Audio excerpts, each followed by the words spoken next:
Agora estamos na Semana do Encontro Mundial das Famílias, que acontece na Irlanda. E o nosso programa optou por tratar de um tema que está completamente anexo: os fundamentos essenciais na educação infantil. É o que estamos falando aqui hoje no Além da Notícia. E quero aqui trazer para as nossas duas convidadas o seguinte, eu acho que vocês até já conhecem. A pediatra e psicanalista francesa Françoise Douto foi uma das responsáveis pela grande popularização da psicanálise de crianças. Nascida numa tradicional família católica parisiense em 1888, perto de sua morte, ela morreu em 1988 e, pertinho da morte, declarou que, sem sua fé em Deus, não teria podido ser psicanalista. Ela defendia a importância de falar com clareza desde cedo com os pequenos, o que os ajudaria a desenvolver sua confiança. A sinceridade, a franqueza realmente gera melhor relação com as crianças. É hora também de se ensinar isso na educação infantil, Michele? Claro, é o momento propício. E como se ensina isso? Olhando nos olhos. O bebê, a criança, sente o seu olhar, o seu coração conectado ao dela. No início desse ano, nós tivemos uma formação maravilhosa de uma fisioterapeuta, que dentro do programa que nós temos, que é o do Música em Família, eles são de São Paulo e eles fazem um trabalho maravilhoso. Nós optamos a formação com eles. E ela foi e nos disse, nós fizemos uma técnica maravilhosa, que era de tocar o coração do outro. Né? E experimentamos isso com os nossos bebês na adaptação. Ronaldo, sensacional. Então o bebê sente o seu coração. Isso que a Débora falou, a Alice acalmou. Né? Ela sentiu o coração. E como que sente o coração? O olhar no olhar do bebê. Isso é sinceridade, isso é verdade. Então tem tudo a ver mesmo. E agora eu acrescento aqui em cima disso aqui também, olha. E quais aptidões devem ser trabalhadas numa criança justamente nessa fase da vida? Várias aptidões, né? Várias formas, várias habilidades devem ser trabalhadas na criança. Não só a psicomotora, porque a gente às vezes coloca o bebê para ele se desenvolver na parte psicomotora, mas na parte emocional, na parte psicológica, onde ele entende o que é perder. Né? A gente teve um documentário que foi colocado... Onde ele entende o que é não. Não, ele entende o que é não. Ele entende também o momento onde ele está feliz, alegre, satisfeito. Os cuidados básicos que também dão prazer para a criança. Porque nesse momento onde a criança é muito pequena, ela se sente satisfeita e feliz quando ela é trocada com carinho, quando ela come.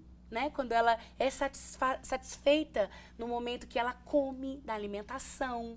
Então, tudo isso é que deixa a criança feliz. É o brincar, é o ser limpo, né? De uma forma amável, de uma forma segura, é a alimentação, é a descoberta, porque ali é o momento de maior vontade de descobrir o mundo. Né? É a busca pela independência também, nos pequenos detalhes, assim, desde quando consegue segurar a colher pela primeira vez, começa a comer sozinho, então assim, eles se sentem já, não são mais bebês. É bem isso.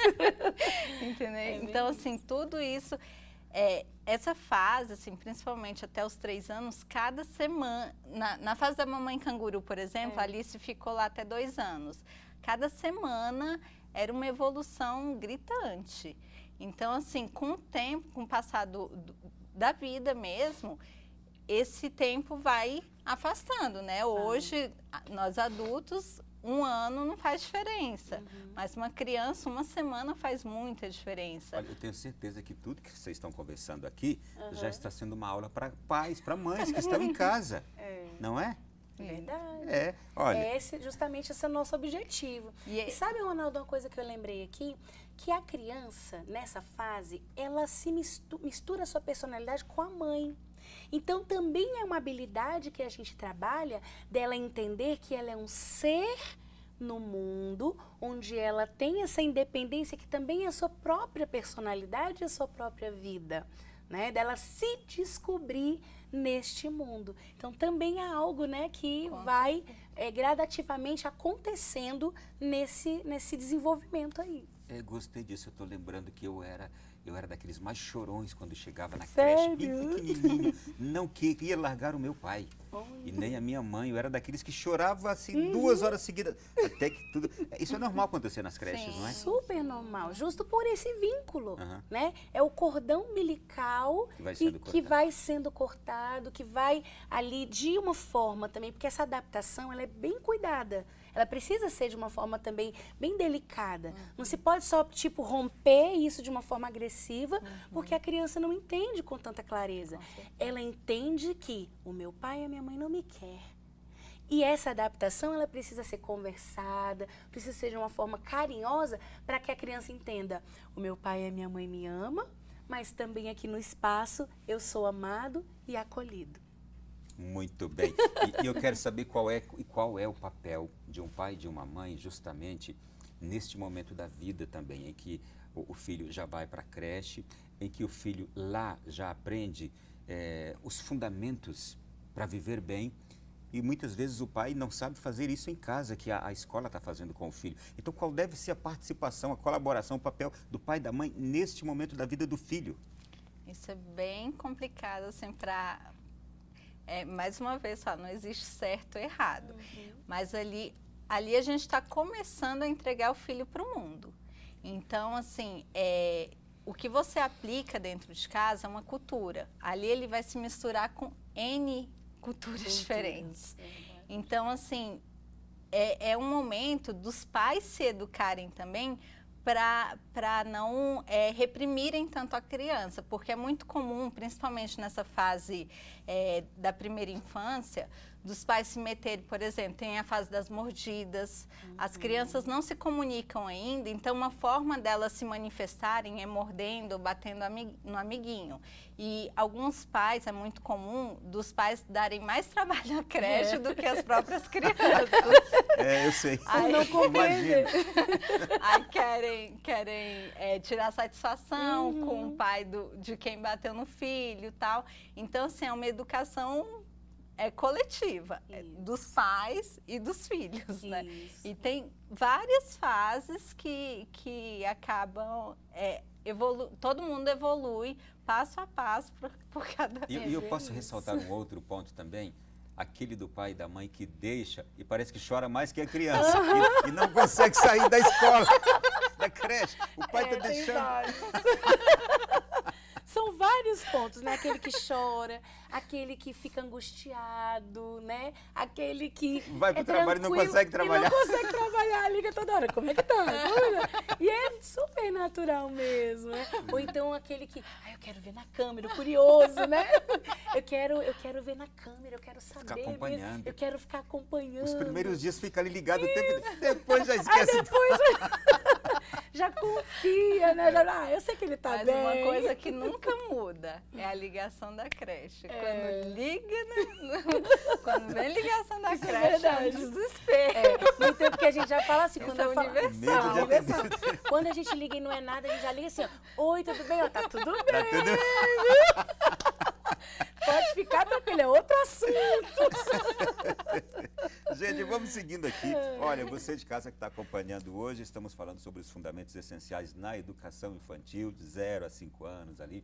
E você pode fazer perguntas. Se você quiser também, manda sua pergunta para cá. Nosso número de WhatsApp, DDD é o 61, atenção, DDD 61, 991 64, não, 99164 4304. Está aparecendo aí agora na sua tela, DDD 61 99164 4304. Manda sua mensagem agora, sua pergunta, seu comentário. Eu vou submeter aqui no último bloco as nossas convidadas. Quero saber de uma coisa, Michele. E quando é uma criança especial, levada a uma creche, deve ser levada, pode ser levada? Claro, pode ser levada, deve ser levada. E o estabelecimento precisa acolher. Primeiro, é um direito da criança. Segundo, a criança vai ter ali muitos elementos para melhorar, para crescer, para se desenvolver. Nós temos casos na Mamãe Canguru. Posso só acrescentar também? Pode. Eu acho que depende também do grau da deficiência, né? Também precisa ser ponderado Sim. também, né, Ronaldo? Sim. Depende, na verdade, até hoje, se diz das necessidades especiais, né? Então, assim, depende do grau, como você disse, né? A gente vai ponderando, mas na Claro, mamãe eu já canguru, falo isso com experiência de causa. Eu tenho um isso que eu ia filho falar. especial de 14 anos, que eu fico imaginando ele nos primeiros anos, não sei se ele conseguiria se adaptar, se seria adequado levá-lo.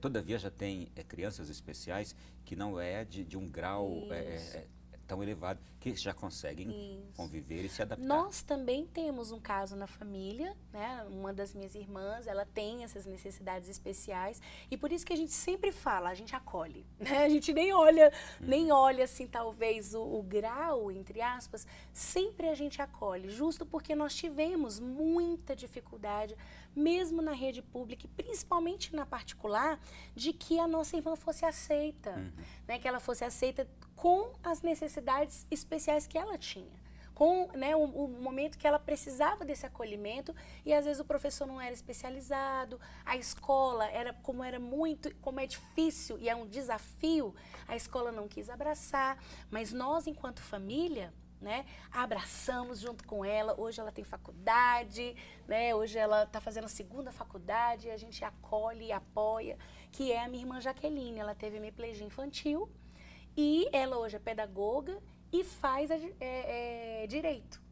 Então a gente apoia mesmo, né? Porque a gente viu realmente essa mudança e esse desenvolvimento dela, tanto psicomotor quanto de socialização. E também se vê uma necessidade de pais de terem um lugar para que seu filho se desenvolva, né? Isso mesmo. Então, assim, é como você disse, tem que ponderar, não é aquela coisa receita, né, de bolo. Você tem que ponderar, você tem que saber o momento, cada caso.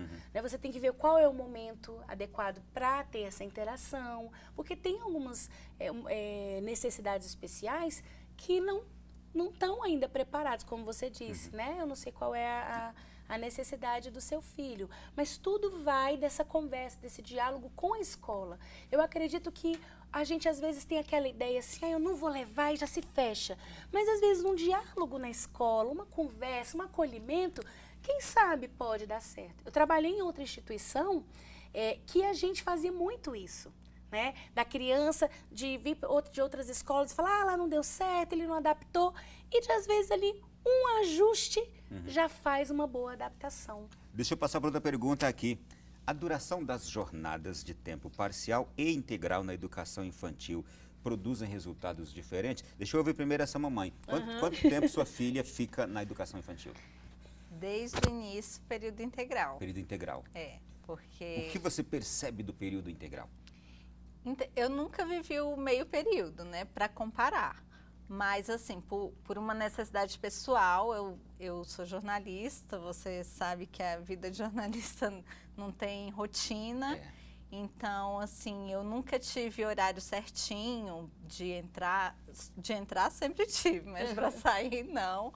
Então, assim, com essa agenda louca, foi sempre impossível eu mantê-la no meio período. Então, assim, eu nunca tive dificuldade no período integral. Nunca... tem mães que acham, assim, que já tiveram experiência, que eu converso muito, que dizem que os filhos ficam mais agitados no período integral do que no meio período. Mas como eu não tive essa outra experiência, eu não posso comparar. Mas me atendeu muito bem, assim, eu nunca tive problema em relação a isso. Michele, período integral, período parcial, como é que vocês da educação infantil leem esses dois períodos e os benefícios para a criança, tanto num quanto no outro?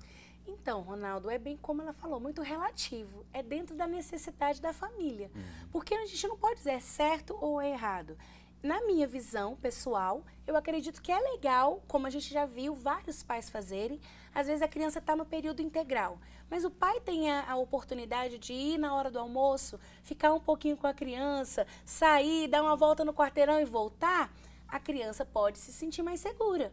né? De saber, olha, o meu pai ele está trabalhando, mas ele veio aqui, vem me ver, volta pro trabalho, depois ele vem me buscar. Acontece isso? Acontece Eu fiz isso. isso. Você fez isso? Ela fez isso, né? Porque eu amamentei a Alice até 2 anos e 2 meses, né? Então, nesse período da creche mesmo, até 1 ano e meio, aí era religiosamente, na hora do almoço, eu tinha que ir lá para amamentar. E era um momento, assim, que eu brincava com ela. Aí eu aproveitava, reunia com outras mães que também conseguiam ir, a gente brincava com as crianças. Então era um momento gostoso também para quebrar esse período tão longo, longe do bebê, distância. né? Também- E a gente motiva os pais a fazerem isso, Também né? pode-se dizer que também se consegue também o igual resultado quando, por exemplo, o pai e a mãe deixam num período parcial e um ou outro tem a disponibilidade de no restante do dia estar com a criança em casa? Também é algo muito importante, né? A criança, ela quer esse convívio. Então, o ideal, né, se a gente puder dizer isso, seria mesmo essa convivência, essa interação o tempo inteiro com a família, enfim. Mas diante das realidades, a gente motiva o pai e a mãe, né? Como a Débora sempre fez, outros pais a gente motivava, vai vendo o exemplo, né? E o exemplo vai motivando outros. Opa, peraí, vamos encontrar. Então era o momento da família se encontrar muitas vezes, o pai, a mãe se encontrava ali, ficava aquela conversa gostosa, como se estivesse em casa mesmo. Não é, Débora? Então a gente tem como a gente tem esse clima de família, isso acontece na nossa instituição. Tem outras instituições que fazem isso, outras acham que não é necessário, mas eu acredito que é necessário essa interação. Claro que vai diante de cada realidade, mas a gente sempre motiva esse encontro, essa interação, da gente estar com o filho, né? Do pai ter esse contato com o filho, mesmo que sejam momentos inusitados, que o filho nem acha que o pai vai lá. Curtinhos. Eu tenho um montão de perguntas aqui, mas eu tenho também a sua, você que está mandando para cá, já vou fazê-la, tá? Deixa eu fazer uma outra aqui. Transtornos de... Eu não acho que é correto eu perguntar aprendizagens, mas transtornos de desenvolvimento de uma criança, porque estamos falando da educação infantil, não é? Existem? E como são tratados? Então, o que acontece? Dentro da educação infantil, a gente não enxerga tanto, talvez, essas nomenclaturas de transtornos que fala, né, do TDAH, da ansiedade, enfim. Esses transtornos não são tão aparentes, mas quando a gente começa, como o nosso olhar é individualizado, a gente começa a perceber traços. Algumas a gente dificuldades. começa a perceber algumas dificuldades, umas de socialização, personalidade, comportamental, outras de a criança ainda não consegue subir e descer em algum lugar, e aí vem a estimulação, né? Dentro do nosso circuito, que a gente, sempre na educação infantil vai ter o momento da rodinha, que é, assim, religiosamente ideal e todo mundo faz, todo mundo da educação infantil faz. Tem o momento da rodinha, depois o momento da vivência, o momento do parque. Então, todos esses instrumentos aí pedagógicos vão ajudar a perceber na criança se ela tem algum déficit, mas eu acredito que nesse primeiro momento já diagnosticar um transtorno é muito cedo, mas a gente vai vendo traços que podem ser para a prevenção. E tudo isso é compartilhado com a família, com os pais, Tudo não é? isso é compartilhado com a família, com os pais. É meio que a gente vai fazendo uma triagem comportamental, física, psicológica, entre outras coisas. A gente vai fazendo uma triagem até chegar num resultado final. E é importante também colocar uma questão sobre esse ponto, que é muito comum entre os pais comparar uma criança a outra. É verdade. E eu particularmente acho isso muito errado, porque cada criança tem seu ritmo. Você fala comparar entre um filho e outro, ou meu filho com outra criança? O meu filho contra criança. E um filho com o outro Isso, também, crianças né? entre crianças Porque fala mesmo. assim, fulano desenvolveu, fulano Isso. desfraudou Fulano rápido. é assim, o outro não. O outro E tem até uma não. competição materna, que eu acho até um absurdo, assim, sabe? O meu, sei lá, tomou Coca-Cola primeiro. Umas coisas assim, de outro mundo. Mas, enfim, essa comparação, assim, o meu andou primeiro, não é uma competição, gente. Cada um tem seu ritmo, cada um tem sua cultura também. Então, tudo influencia. Isso não será determinante no futuro? Não vai ser determinante, entendeu? Assim, Pelo tem contrário. alguns traços que podem vir, assim, se a criança é muito acolhida, não interage tanto, aí pode ter algum sinal de autismo, por exemplo. Sim. Quanto antes identificar isso, melhor. Mas agora, assim, comparar esses comportamentos que são meio que padrões, não existe existe assim um padrão geral, que a criança começa a andar entre 9 meses, 1 ano e meio. Se afastar muito desse padrão, tudo bem, é um alerta. Agora, se o amiguinho começou a andar com 10 meses e o meu com 1 ano ainda não está andando, tem pai que desespera. Porque existe um tempo para cada coisa e para cada pessoa. Cada um tem um reloginho, né? Porque se a gente colocasse assim, cada um tem um reloginho, cada bebê, cada criança tem um reloginho. E ele vai se desenvolver ali dentro do tempo dele. Muito bem. Olha, segundo bloco já se foi, hein? Nossa! Nós vamos para o intervalo. Na volta, estou com uma porção aqui de mensagens que você está mandando para cá. Já já a gente volta abordando essas mensagens também. Até já.